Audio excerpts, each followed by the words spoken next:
Nagpur board की लापरवाही एक बार फिर उजागर हुई। 6 महीने पहले निधन हो चुके शिक्षक के नाम पर बोर्ड ने 2 स्कूलों में प्रायोगिक परीक्षा के लिए आदेश जारी कर दिए। स्कूल द्वारा जानकारी देने के बावजूद ये गलती दोहराई गई, जिससे बोर्ड के कामकाज पर सवाल उठ रहे हैं। गोंदिया जिले के सालेकसा स्थित जानकीबाई विद्यालय के शिक्षक मिलिंद चंद पंचभाई की 6 महीने पहले दिल का दौरा पड़ने से मृत्यु हो गई थी।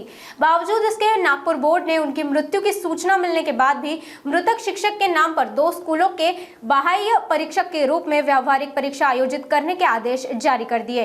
ये मामला बोर्ड के अजीब प्रबंधन को लेकर चर्चा का विषय बन चुका है। स्कूल ने इस पर सवाल उठाए हैं और अब ये सवाल उठ रहा है कि क्या नागपुर बोर्ड इस मामले को गंभीरता से लेगा और सूची को सही से अपडेट करेगा। माझी शाळा जानकीबाई विद्यालय सालेकसा जिल्हा गोंदिया इथे श्री मिलिंद लहूजी पंचभाई हे गणित शिक्षक म्हणून कार्यरत होते।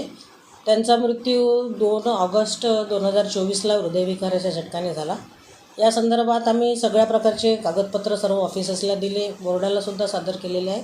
त्या उपरांतही 8 दिवसापूर्वी विज्ञान शिक्षक इंटरनल म्हणून बीजेपारची शाळा आणि तेरखेडीची शाळा इथे त्याने पत्रव्यवहार केला आणि त्या अनुषंगाने पेपरला जी न्यूज आलेली आहे ती माझ्या दृष्टीने तरी खोटी आहे, कारण या संदर्भात आम्ही पाठपुरावा केला होता आणि पत्रव्यवहार केला। प्रकरण म्हणजेच आपल्याला नागपूर बोर्डाकडून जे साहित्य वाटप होतात ते आपल्याला प्रात्यक्षिक आणि तोंडी परीक्षा ज्या आहेत त्यांचे आपल्याला साहित्य वाटप होत असतात आणि ती तारीख निश्चित केली जाते।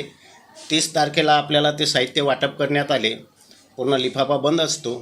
आम्ही त्या ठिकाणी मग शाळेत आल्यानंतर आपण बघितलं त्या लिफाफामध्ये प्रात्यक्षिक परीक्षेचे जे एक्सटर्नल असतो तो external ML Panchbhai sir Janki Vidyalaya Salekasa येथे आम्हाला माहीत होता की पंचभाई सर मरण पावलेले आहेत। आता कसं करायचं, तर मी पानतावणे सरांशी बोलणी केली की सर बोर्डाला फोन लावा।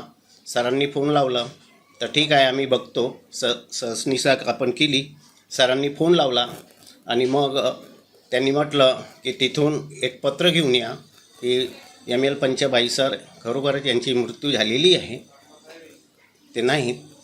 आणि ते पत्र आम्ही बोर्डाला कशाद्वारे व्हॉट्सअपद्वारे बोर्डाला पाठविलं आणि मग त्यांनी परत 1 तासाच्या आत आम्हाला दुसरा एक्सटर्नल दिला।